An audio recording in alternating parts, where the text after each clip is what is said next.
আজকে একটা ভিডিও দেখে খুবই অবাক হলাম। জানেন কি ভিডিও জানেন? সেটা আমি আপনাদের সঙ্গে আজকে শেয়ার করব। একটা দিদিভাই ভিডিওতে বলছে যে মানুষটা তোমার চোখে জল দেখে নীরব হয়ে থাকতে পারে, সেই মানুষটা তোমার মৃত্যুতেও কখনো আঘাত পাবে না। আমি মনে করলাম যে ভিডিওটা বানানো উচিত। তার নামও মুখে নিচ্ছি না, তার ছবিও স্ক্রিনে দেখাচ্ছি না। আমি শুধু এইটুকুই চাই যে এই ভিডিওটা তার কাছে অবধি পৌঁছা। দেখুন, আপনার সঙ্গে যদি আপনার মানে যার সঙ্গে আপনি রিলেশানে আছেন কিংবা যে আপনার পার্টনার, তার সঙ্গে একটা ঝামেলা হয়েছে, ঠিক আছে, মনে অভিমান হয়েছে।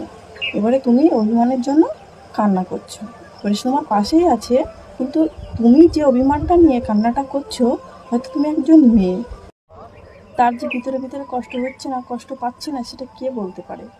হয়তো সে একটু অভিমানের জন্য তোমার সঙ্গে একটু কথা বলা বন্ধ করে দিয়েছে, একটু মুখ ফিরিয়ে আছে, হয়তো কিছুক্ষণ পরে তোমাদের সম্পর্কটা আবার ঠিক হয়ে যাবে, সেম টাইম পরে। কিন্তু এই কথাটা যদি তুমি শোনো যে তোমার চোখের জল দেখে আজকে সে মোছায়নি, হয়তো বারবার সে মোছায় কিন্তু একবার মোছায়নি, চোখ থেকে জল বেরোলে যে মানুষটা তোমাকে গুরুত্ব দেয় না, তাহলে কিন্তু সম্পর্কটা ভেঙে যাওয়া ছাড়া কিচ্ছুই হবে না, কিছুই হবে না, লাভটা কিছুই হবে না। একটা একটা সম্পর্ক তৈরি করা যায় না, একটা সম্পর্ককে জোড়া লাগানোটা না খুব কঠিন, খুব কঠিন কাজ। তাই একটা সম্পর্ক ভাঙার আগে 10 বার ভাবুন, অনেকটা টাইম নিন। এই সম্পর্কটা একদিনে গড়ে ওঠেনি, অনেকটা দিন ধরে গড়ে উঠেছে।